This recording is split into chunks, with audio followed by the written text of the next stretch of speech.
আসসালামু আলাইকুম প্রিয় দর্শক, সবাই কেমন আছেন? প্রতিদিনের মতো চলে আসলাম এই মুহূর্তের আজকের সবচেয়ে গুরুত্বপূর্ণ আবহাওয়ার খবর নিয়ে। আগামীকাল 23শে এপ্রিল 2025 রোজ বুধবার। আগামী 24 ঘন্টার মধ্যে দেশের বিভিন্ন অঞ্চল জুড়ে আবারও জারি হলো তীব্র কালবৈশাখী ঝড়ের সতর্কতা।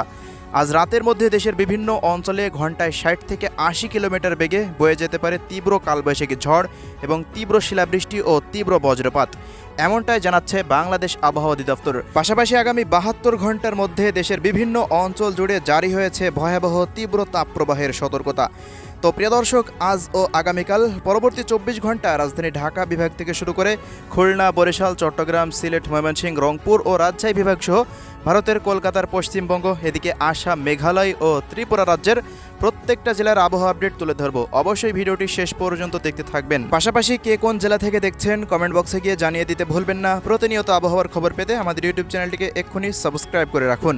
তো আমরা এই পর্যায়ে চলে আসলাম উপগ্রহ রাডারের চিত্রে। তো এখান থেকে দেখা যাচ্ছে আজ রাজশাহী বিভাগের অঞ্চলের ওপর দিয়ে ভারতের মালদা জেলার ওপরে তৈরি হয়েছিল শক্তিশালী মেঘ, যে মেঘটি পরবর্তী সময়ে চাঁপাইনবাবগঞ্জ, নওগাঁ, জয়পুরহাট এবং রাজশাহী থেকে শুরু করে এদিকে দেখুন নাটোর, পাবনা, সিরাজগঞ্জ এই অঞ্চলগুলোতে কিন্তু ছড়িয়ে গেছে। পাশাপাশি এই মুহূর্তে কিন্তু ময়মনসিংহ বিভাগের ওপরেও তৈরি হয়েছে একটি নতুন মেঘ।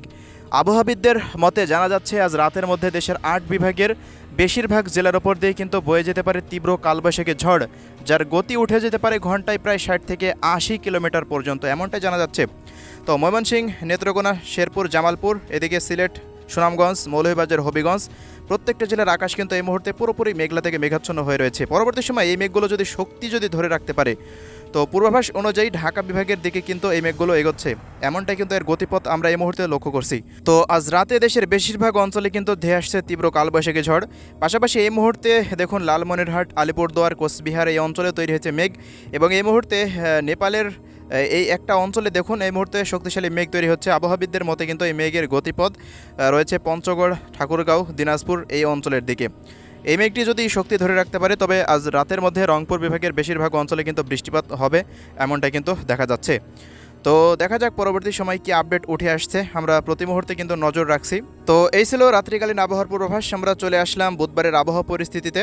তো প্রিয় দর্শক, প্রত্যেক দিনের মতোই সিলেট বিভাগে থাকছে বৃষ্টিপাতের সতর্কতা। সিলেট বিভাগের প্রত্যেকটা জেলাতেই দেখুন জাকিগঞ্জ, জয়ন্তপুর, চরখাই, বড়লেখা, কুলাউড়া, বানিয়াচং থেকে শতকবাজার, বিশ্বম্ভরপুর, ফেনারবাগ, জগন্নাথপুর, মৌলভীবাজার, কামালগঞ্জ, সুনামগঞ্জ, হবিগঞ্জ এই অঞ্চলগুলোতে লাখাই, এরপর নাসিরনগরের আশেপাশ দিয়ে কিন্তু তীব্র বজ্রপাত সহ বৃষ্টিপাতের সতর্কতা প্রত্যেক দিনের মতোই অব্যাহত থাকছে।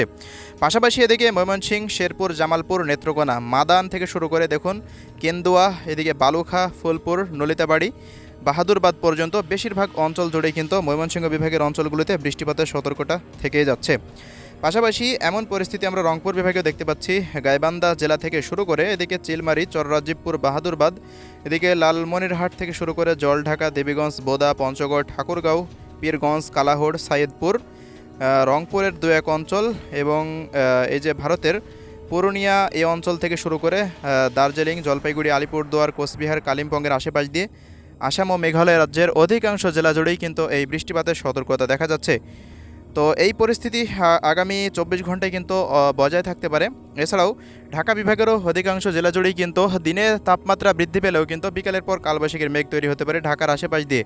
এদিকে কিশোরগঞ্জ থেকে শুরু করে কাপাসিয়া, কটিয়াদি, গাজীপুর, এরপর রয়েছে এদিকে টাঙ্গাইল জেলা, এদিকে বাংশাইল এবং এদিকে রয়েছে নগরপুর এই অঞ্চলগুলোতে, ধামরাইয়ের আশেপাশ দিয়ে এদিকে নরসিংদী, এরপর মুন্সীগঞ্জ এই অঞ্চলগুলো, হোমনা, শিবচর, মাদারীপুর, শরীয়তপুর, এদিকে মুন্সীগঞ্জের আশেপাশ দিয়ে গোপালগঞ্জ রয়েছে, মকসেদপুর, এদিকে দেখুন দোহার, ফরিদপুর, শিবালয়, রাজবাড়ী, ফরিদপুর, নগরপুর এই অঞ্চলগুলোতে কিন্তু আশেপাশ দিয়ে মেঘের আনাগোনা কিন্তু উপস্থিতি লক্ষ্য করা যেতে পারে বিকালের পর থেকে, এমনটা কিন্তু দেখা যাচ্ছে রাডারে। পাশাপাশি চট্টগ্রাম বিভাগের কক্সবাজার থেকে শুরু করে নাইখংছড়ি, চকরিয়া থেকে শুরু করে দেখা যাচ্ছে এদিকে খাগড়াছড়ি, দীঘিনালা, লংকদু, মানিকছড়ি, হাটহাজারি, বিলাইছড়ি, এদিকে দেখুন ফটিকছড়ি, রাঙ্গামাটি, লংকদু, খাগড়াছড়ি, দীঘিনালা, মানিকছড়ির আশেপাশ দিয়ে এদিকে ফেনী, ছাগলনাইয়া, চাঁদপুর জেলা এবং এদিকে চৌমোহনী, হাজিপুর, লাকসাম, কুমিল্লা জেলা, ব্রাহ্মণবাড়িয়া জেলার আশেপাশ দিয়ে কিন্তু প্রায় 70% মতো আকাশ কিন্তু মেঘলা থেকে মেঘাচ্ছন্ন থাকতে পারে। ত্রিপুরা রাজ্যের আমবাসা, আগারতলা, আরামপুর, তারপরে কোলাসাইব, আইজল এই অঞ্চলগুলির আকাশও প্রায় 60%-এর কাছাকাছি মেঘলা থেকে মেঘাচ্ছন্ন থাকার সম্ভাবনা। পাশাপাশি এদিকে বরিশাল বিভাগের দেখুন কলাপাড়া, মঠবাড়িয়া, এদিকে পিরোজপুর, কাউখালী, বরগুনা, ভোলা, বোরহানুদ্দিন, লালমোহন, চরফ্যাশন, হাতিয়া, মির্জাগঞ্জ থেকে শুরু করে ভোলা এর আশেপাশ দিয়ে জিয়ানগর, কাউখালী, এরপরে দিকে কুয়াকাটা, এই অঞ্চলগুলোতে কিন্তু আকাশ প্রায় 70-80%-এর মতো মেঘলা থাকতে পারে বিকেলের পর। পাশাপাশি এদিকে দেখুন কুষ্টিয়া, মেহেরপুর, চুয়াডাঙ্গা, ঝিনাইদহ, মাগুরা এই অঞ্চলগুলো, কোটসাদপুর, চুয়াডাঙ্গা জেলার আশেপাশ দিয়ে এদিকে নড়াইল, যশোর, অভয়নগর পর্যন্ত কিন্তু আকাশে তেমন মেঘের কোনো উপস্থিতি থাকবে না দিনের বেলায়। তো পরবর্তী সময়ে এই অঞ্চলগুলোতে রাত্রিকালীন সময় কিন্তু আবহাওয়া পরিস্থিতি পরিবর্তন হতে পারে, যেহেতু পশ্চিম অঞ্চল থেকে তৈরি হয় কালবৈশাখী মেঘ। এজন্য এই অঞ্চলগুলোতে সারাদিন তাপপ্রবাহ থাকলেও রাত্রিকালীন সময় কিন্তু আবহাওয়া পরিস্থিতি পরিবর্তন হয়ে যেতে পারে। তো আগামীকাল রাতে কিন্তু আমরা সঠিকভাবে আপডেটটা দিতে পারবো এই সমস্ত জেলাগুলিতে। বাকি মংলা, খুলনা, এদিকে বাগেরহাট জেলাতে আবহাওয়া কিছুটা মেঘলা থেকে মেঘাচ্ছন্ন থাকতে পারে। সাতক্ষীরা, শ্যামনগর এই অঞ্চলেও আকাশ কিন্তু পরিষ্কার থাকার সম্ভাবনা দেখা যাচ্ছে। এদিকে রাজশাহী বিভাগের বগুড়া, সিরাজগঞ্জ থেকে শুরু করে পাবনা জেলার 2-1 অঞ্চল মেঘলা থাকতে পারে। তবে রাজশাহী, চাঁপাইনবাবগঞ্জ থেকে শুরু করে জয়পুরহাট, এদিকে নাটোর জেলা, সিংড়া এই অঞ্চলগুলো দেখুন পুরোপুরি কিন্তু আকাশ মেঘমুক্ত থাকছে। সারাদিন কিন্তু তীব্র তাপপ্রবাহের সতর্কতা রয়েছে এই সমস্ত জেলাগুলির জন্য। এই হলো পরিস্থিতি প্রিয় দর্শক। দেখুন পুঠিয়া, লালপুর, ভাঙ্গুড়া এই অঞ্চলগুলোতে কিন্তু আকাশ পুরোপুরি পরিষ্কার দেখা যাচ্ছে। তো প্রিয় দর্শক, মোট কথা রাজশাহী, খুলনা বিভাগের বর্ডার অঞ্চলগুলোর জেলা কিন্তু পুরোপুরি সারাদিন পরিষ্কার থাকতে পারে এবং দেখুন তীব্র কিন্তু রোদের দেখা মিলবে এবং তীব্র তাপপ্রবাহের সতর্কতা। ভারতের কলকাতা মানে পশ্চিমবঙ্গের জেলাগুলিতে দেখুন উত্তর 24 পরগনা, দক্ষিণ 24 পরগনা, ঝাড়গ্রাম, এদিকে খড়গপুর, পূর্ণিয়া, বাঁকুড়া, বর্ধমান, এদিকে মালদা, মুর্শিদাবাদ, নদিয়া এই অঞ্চলগুলোতে কিন্তু সারাদিন আকাশ পরিষ্কার থাকতে পারে। শান্তিপুর থেকে চন্দননগর, এদিকে পশ্চিম মেদিনীপুর, পূর্ব মেদিনীপুর, ঝাড়গ্রাম এই অঞ্চলগুলোতে দেখুন মানে অধিকাংশ জেলার কিন্তু আকাশ কিন্তু ধানবাদ থেকে শুরু করে কলকাতার আশেপাশ দিয়ে কিন্তু পুরোপুরি আকাশ কিন্তু পরিষ্কার থাকতে পারে মেঘমুক্ত। তবে রাত্রিকালীন সময় কিন্তু আবহাওয়া পরিস্থিতি পরিবর্তন হয়ে যেতে পারে। তো এখন এই মুহূর্তের পূর্বাভাস অনুযায়ী আমরা তেমন কোনো সতর্কতা দিতে পারছি না পশ্চিম অঞ্চলের জন্য। তবে আগামীকাল রাত্রিকালীন সময় যদি কোনো মেঘ যদি তৈরি হয় তবে কিন্তু আমরা আজকের মতো আগামীকালের আপডেট আমরা জানিয়ে দিব। তো প্রিয় দর্শক, এই কদিন কিন্তু তীব্র তাপপ্রবাহ থাকবে। তবে সবশেষ দেখা যাচ্ছে 27 তারিখের পর আবারও কিন্তু তীব্র কালবৈশাখী ঝড়সহ ভারী বৃষ্টিপাত কিন্তু ধেয়ে আসছে দেশের দিকে।